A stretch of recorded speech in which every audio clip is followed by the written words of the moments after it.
अस्सलाम वालेकुम नाज़रीन। आप सब के इल्म में है कि इस वक्त ईरान और इसराइल के दरमियान जो कुछ चल रहा है, ईरान ने ये धमकी दी थी कि मैं जनाब आपके सफारतखाने तबाह कर दूंगा, और इस तरह की वीडियो भी जारी की थी कि मज़ाइल देखे जा रहे हैं, और ये भी बताया जा रहा था कि बहुत ही ख़तरनाक मज़ाइल हैं। अब इसराइल की तरफ से भी धमकी आ गई है। एक तो उन्होंने मस्जिद अक्सा के मुतल्लिक़ धमकी दी है कि अगर ईरान हमला करेगा तो हम इसे नुकसान पहुँचाएँगे। वैसे तो वो पहले भी नुकसान पहुँचाते रहते हैं।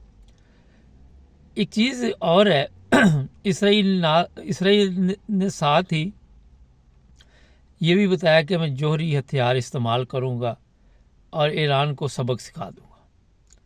ईरान भी इसी तरह के बयानात दे रहा है कि मैं इसराइल को सबक सिखा दूँगा।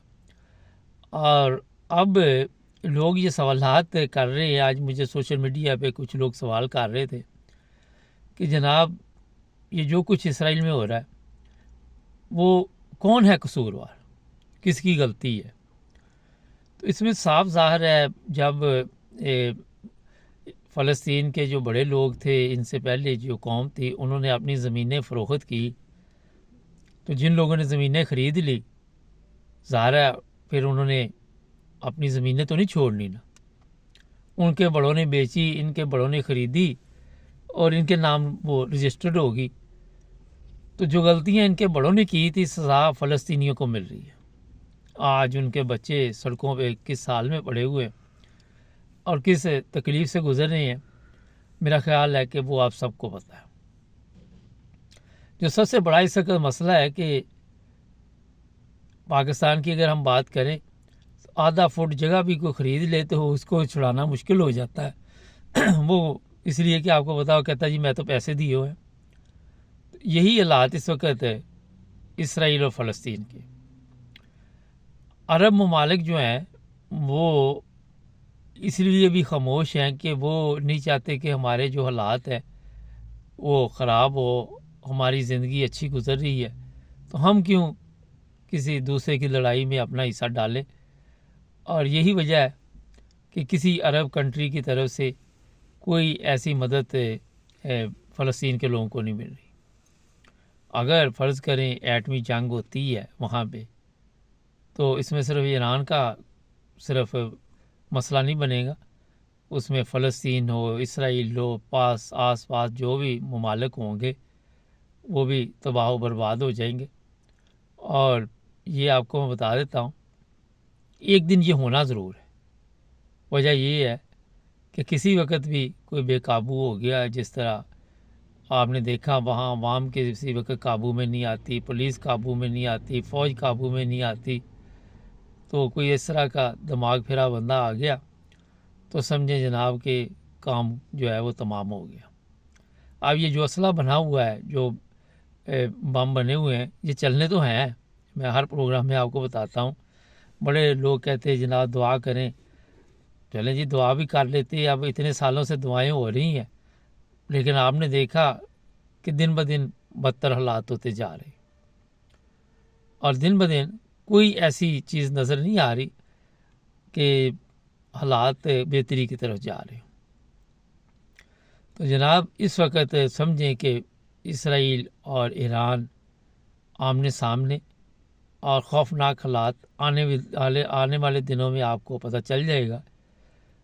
अगर अक़वाम मुत्तहिदा की बात करें तो देखिए उसके तो फ़ैसले पहले भी कोई नहीं मानता, ना कभी अमेरिका ने माने, ना किसी और मुल्क ने माने।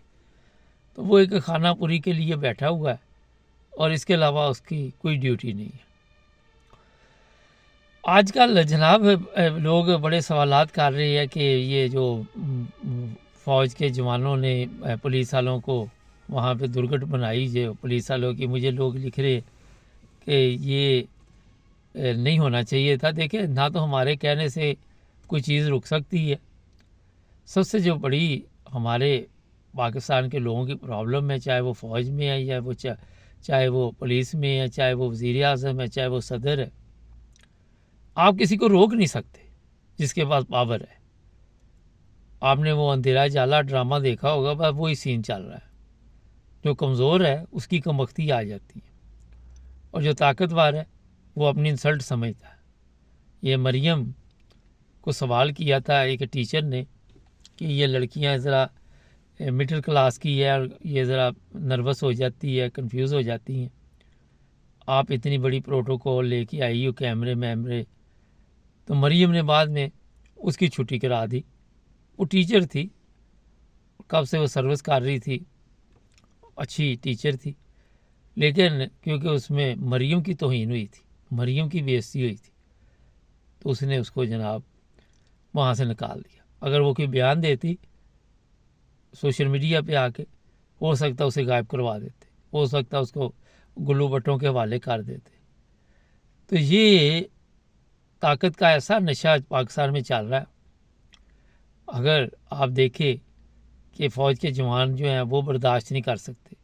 ہوتا یہ ہمارے کہ اگر ایک بندہ فوج میں ہے تو سمجھو پورا خاندان ہی فوج میں ہے. اگر وہ کوئی اوپر ایسی جگہ پہ کوئی کرنل جنرل تک پہنچ چکا ہے تو اس کا مطلب کہ پوری فیملی آپ کی اب فوج میں ہے.